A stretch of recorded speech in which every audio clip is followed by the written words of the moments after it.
Do you know, it's the middle of summer, 15th of July, and there's just so much to do, and you know I've been caught up in my pines. In the meantime, things like my crabapple, loads of fruit on it, Chinese elms, more Chinese elms. In fact, if I look right around me, there's just piles and piles of stuff that needs to be pruned. And not only have I got the crabapple to look at, I might have to reduce a few apples, but I've also got to go around. Got me big, is it 1 1/4, 5 litres of bug spray, which I need to start wandering around, especially on the maples, the beeches, the birches, silver birches especially. I've got me my 2 litre mix of a general strength fertiliser. I go around now, the stuff that's been weeded, I've got to get in and get some more fertiliser onto those. In fact, what I'm going to do today is I'm going to find you 4 very, very different and unique bonsai in development, and well, come on, let's see if we can find exactly what I'm looking for.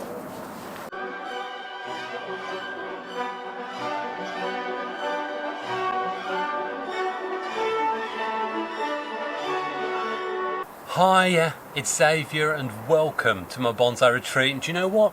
We've got a bit of cloud today, although it's still quite warm. It is the middle of summer, as I said in the intro, and with over 700 trees either in development or in bonsai form, as you can imagine, there's absolutely tons of stuff that either gets forgotten or needs to be done quite urgently. So every day I've got to wander around, check the garden. I mean, I've got my maples here, and in fact I've got a bug in my eye, so let me look at that first. And as you can imagine, there's absolutely tons of work to do. I've got things like this little maple here, you know, I'll have 20 or 30 of these in my beds. They've got these great big weeds in them. I need to get the weeds out early, because if those weeds grow, all the roots from the weeds are going to congest and strangle the weeds for the maple that we really want growing. I'll need to feed this. I'll also need to check underneath for pests and bugs, hence the bug spray. It also gives me an opportunity to have a look and see just how some of the stuff is developing, and there's some incredible bends and movement on these. These ones are over 10 years old now. They're definitely doing well for the pond baskets. But what I thought I'd do, gosh, there's some Trident maples. Look at that, absolutely gorgeous Trident maple. Loads of growth on it, and really I'll probably just need to prune a few of these back to shape profile. Most of my major building work's going to happen at leaf fall for these, but I thought I'd pull one out. In fact, let's pull this one out and we'll take this up to the bench and have a look and see the sort of things that I should be doing now and the sort of things that you could be doing now, whether it be pruning, wound healing. Yeah, there's a few things we can look at with this maple, so we'll take this up, shall we? I mean, I've got to look at this lovely larch. Haven't even gone near this. A couple of the geckos are up here. There we go, look. Classic, we've got a Italian alder. Absolutely full of foliage. And while all that's on the tree, it's actually starting to hurt it. Because light can't get in there. It means the stuff closer in is dying off. So, tell you what.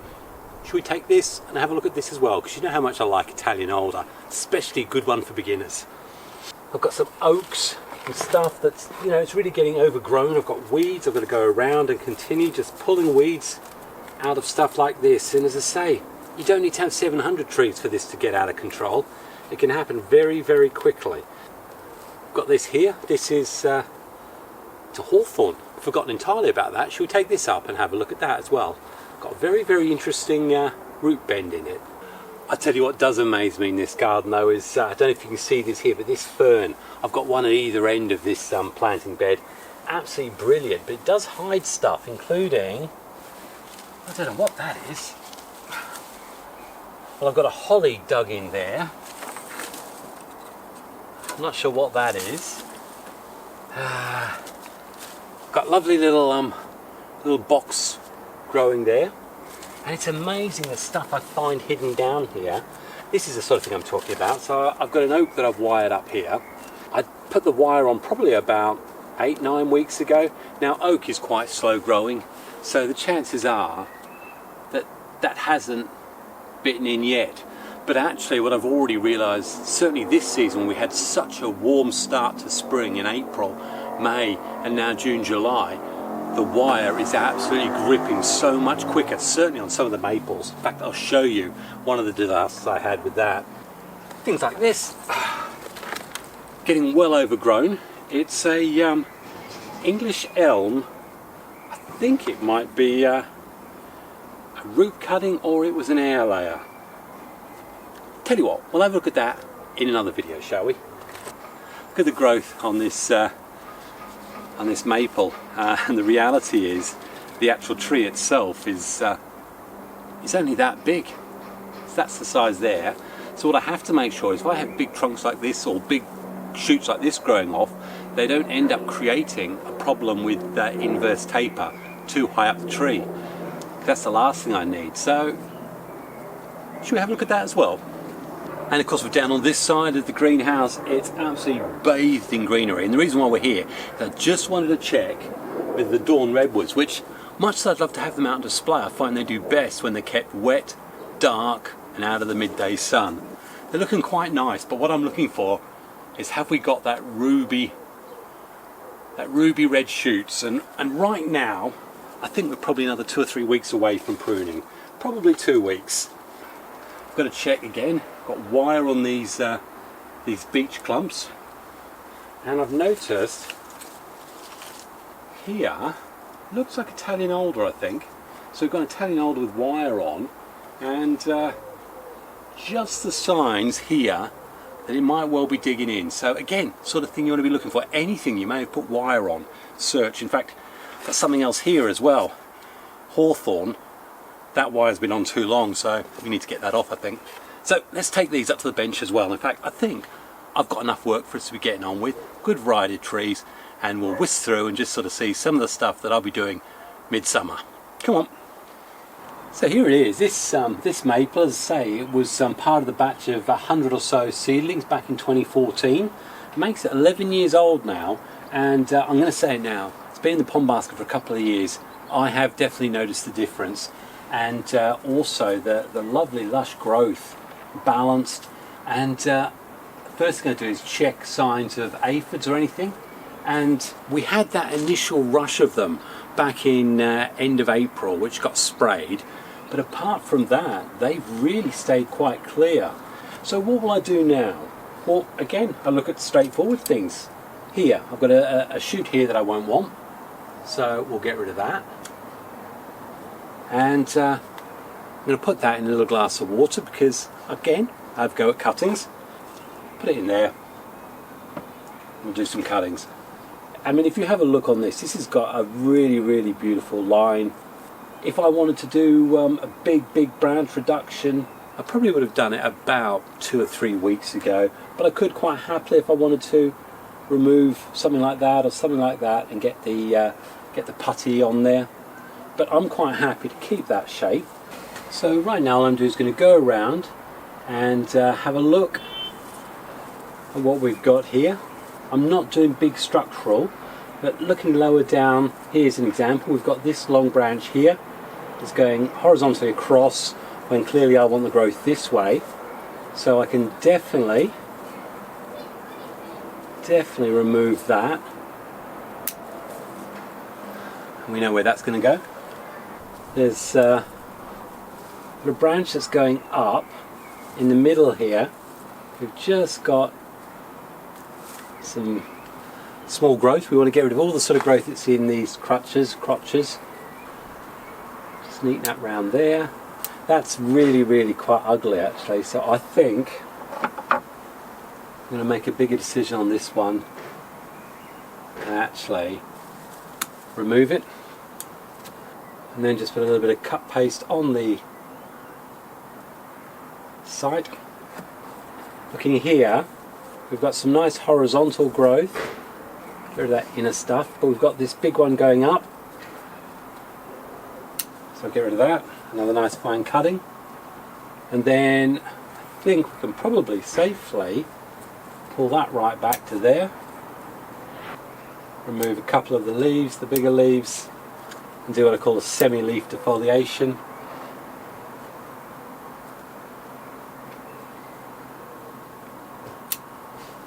Now I'm going to go and do the same thing here. Just remove stuff from places that I don't want it, it's wasting energy.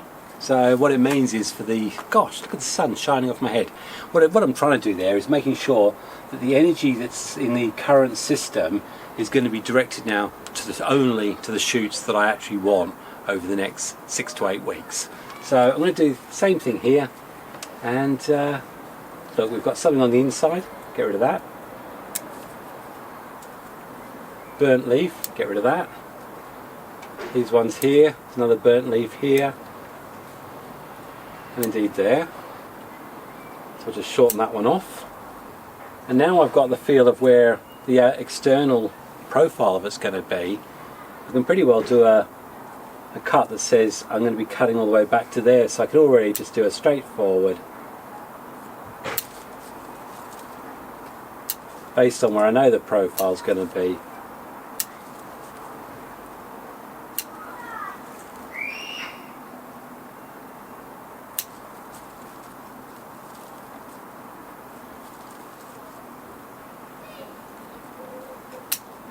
Probably what I will do is just remove, I do this as semi-defoliation, so one of every second leaf pair I just remove. And again, this helps ensure that light gets right through, and it will also give us a nice second flush or even a third flush of growth. So we've got smaller leaves closer into the tree, and they're now going to get a lot more of the energy. And there we go. And I mean, I must be honest, love the shape. There's just one glaring thing that we really need to do something about, and that's that. It's got a really quite bad scar there. Certainly not insurmountable, but I can certainly do some scar work on it. I'm basically going to dig it back out using my concave cutters.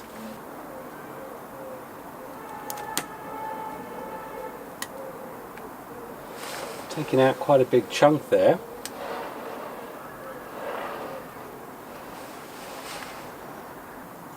So all I'm going to do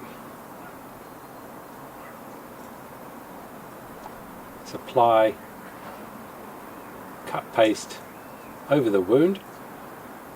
The whole aim then is that will allow the cambium to slowly roll over and continue, hopefully, to heal that into a much more smooth and regular wound. So there you go, you can see there it's a lot flatter there.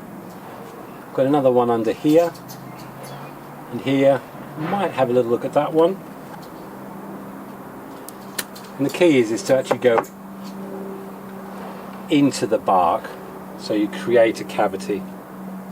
And the cut paste is not only protecting from infections getting in there, from drying out, but also it's got some hormones in there which also speed the process of the cambium rolling over.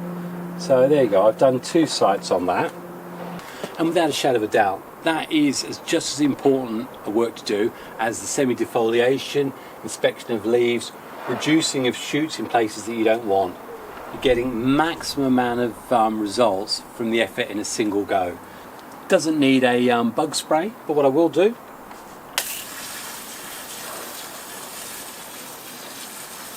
is give good balanced liquid fertiliser. This is quite strong in seaweed, fish emulsion type stuff. And I'm basically going to follow that principle for the rest of the maples. But I did bring another one up to show you, so let's have a quick look at that one, shall we? Now, believe it or not, this is exactly from the exact same batch. It's half the size, it's half the thickness, and the reason why that happened is it was kept in a Mame pot from a very early age, and basically has never had the opportunity to develop and grow out like this. I would never let shoots grow out this long, whereas now I'm letting some of these grow. All I'm going to do is the same thing, remove stuff that's close in that I really don't want to waste time on. I want to clean up where I find stubs.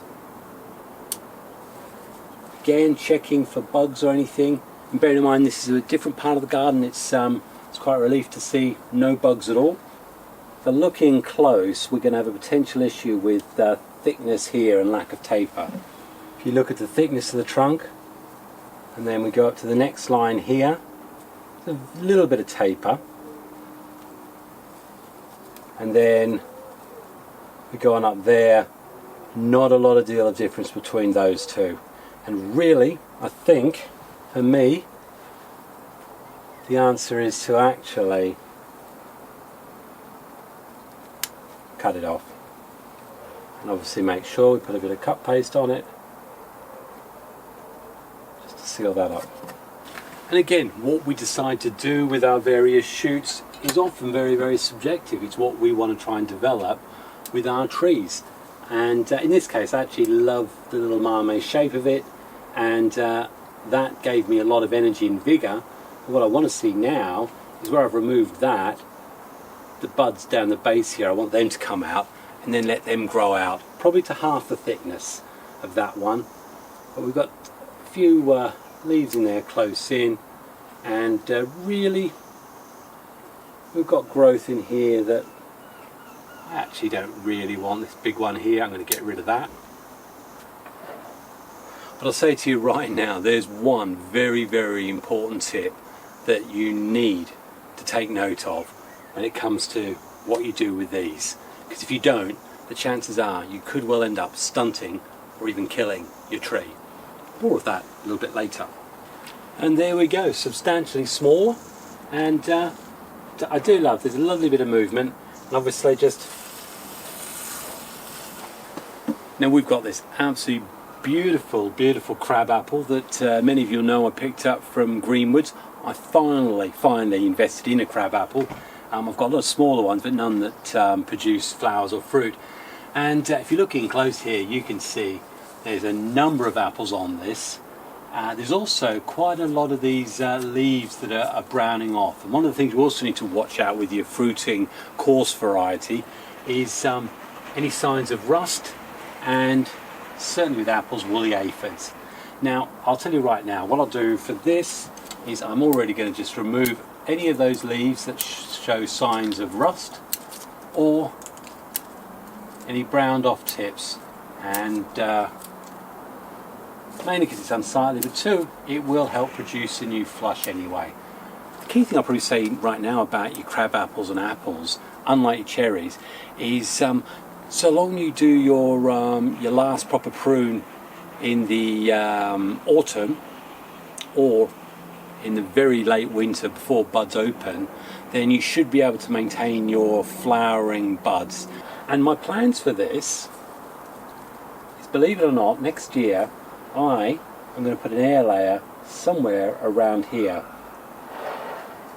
So what I will do is just let me just clean out all these gunky leaves first, and then should we decide which of the apples I'm going to keep, because I only want to keep a couple, because that's using a lot of energy in a pot which I think, for what I want to do, will be a bit small, because that's going to get repotted next year. So I've gone right round, cleaned out a lot of those leaves. I can already say straight away, although I know that all these shoots, I can start reducing where they are, depending on where I think the air layer is going to be. If the air layer is going to be, I think that'll be the new branch, it's going to be in there. So I need to clear all the area around this point here. That could be the new leader up there. Or, actually, maybe let's get rid of that. Potentially it'd be there. So I want to get rid of stuff like that. Again, old knobs, and these are old pruning points. Should we get rid of? Get rid of that great big bulge there, I think.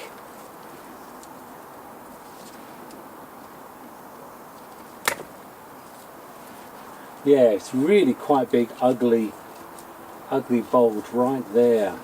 And you'll see there's quite a lot of new budding coming through.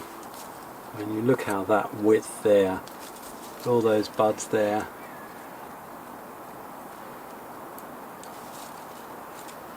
Now I'm not looking to do any major pruning, as I say here. It's going to be 2 trees. So all I want to make sure I do is remove anything that's too long, so that we continue to get light through. any sort of sharp stubs or anything. Don't want anything down the bottom here.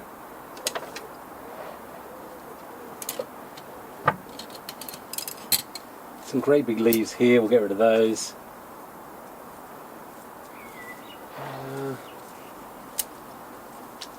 Another big stub. Upward growth we don't want. And you'll find this with the apple, with all the pruning you do on them, you really do get some quite big stubs, but they dry back and you just cut them off the next year. I tend to find with these I will leave a little bit of a stub when I do my pruning on them, as I say, come back the following year and reduce them. And apple, if they're healthy, will bud all over the place. And the other thing to watch out for with these, to say the woolly aphid, but also see whether or not there's spiders or anything. Oh, and another thing I meant to mention on apple, and sometimes on hawthorn, but definitely on apple, is we get this white powdery mildew. And hasn't been that bad this year, but all of these have been bleached white. The ends of them all get covered in this, and really there's only one thing you can do when you've got that, is remove it. There are sprays for powdery mildew, but once you've got infection, then best thing really is just to remove all those leaves, because they're certainly not photosynthesizing. And under there, probably see loads of dead aphids, which was a result of the spray I did a few weeks ago actually, which is positive in one way. Yeah. So the truth is, what will probably happen is, knowing that my priority next year is the air layer and the separation, I'm not going to be bothered about fruiting particularly. It comes, nice, but if it doesn't, I think we've got a spider in front of the lens. But you'll see there's lots and lots of buds in close where we're going to get the new foliage from next year, which is going to allow me to compress it a lot. So looking at it, there's only 3 apples there. Let's remove one of the apples. We'll remove that apple there. So we've got 2 apples on that side, and I think we've got an apple there. And then all I'm going to do is just shorten off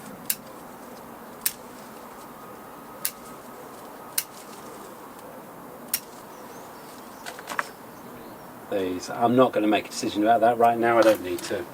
Imagine I may even take that entire centerpiece off actually. The reason why I'm not going to take that centerpiece off is actually what would happen, thinking about it. I actually cut that back a bit further, cut that back a bit further. We'll leave that because it's got the apple on, and we're leaving this because it's got the apples on. With this one, because it does struggle and suffer with aphids and stuff, I am going to give it a bug spray.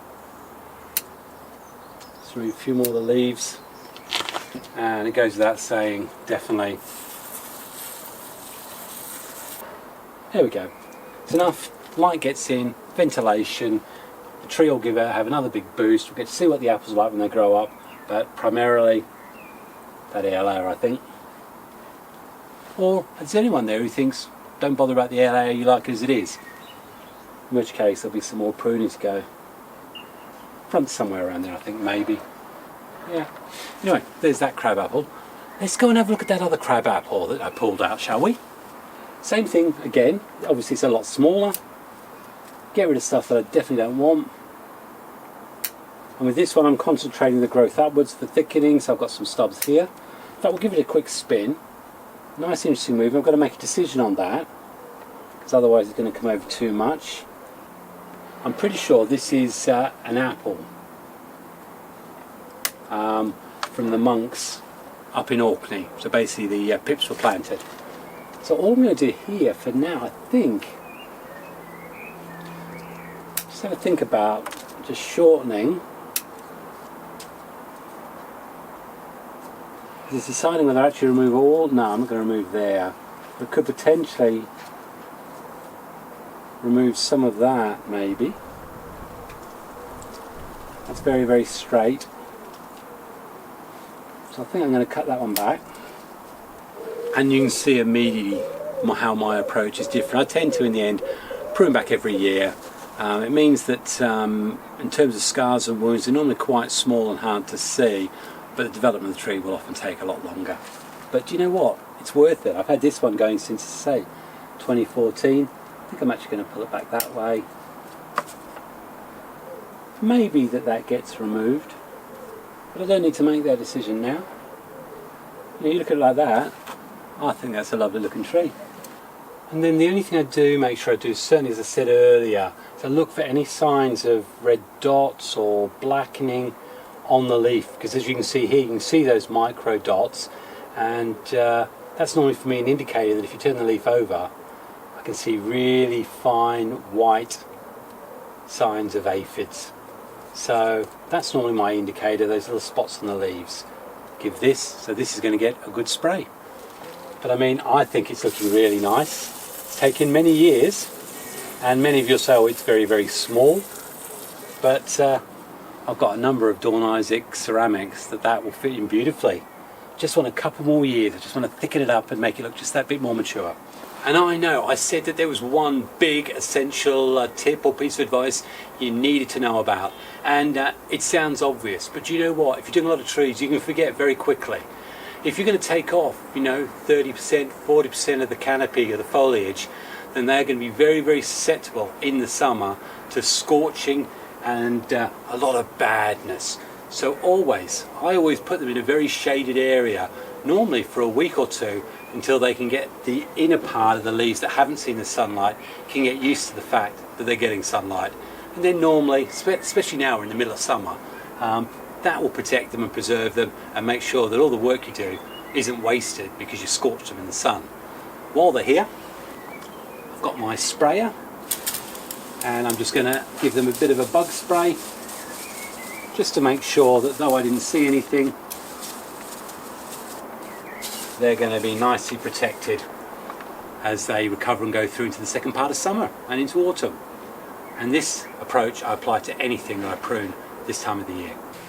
In fact, it did occur to me, I mean, we've still got the hawthorn, we've got another hawthorn with wire, that Italian alder, we've got a couple of the Chinese elms which I pulled out that I said I was going to look at. That's pretty well enough for another episode. In fact, I've also got to cover the joy of finally having a look at my Dremel, because I haven't even opened up this, so maybe we'll have a look inside here as well.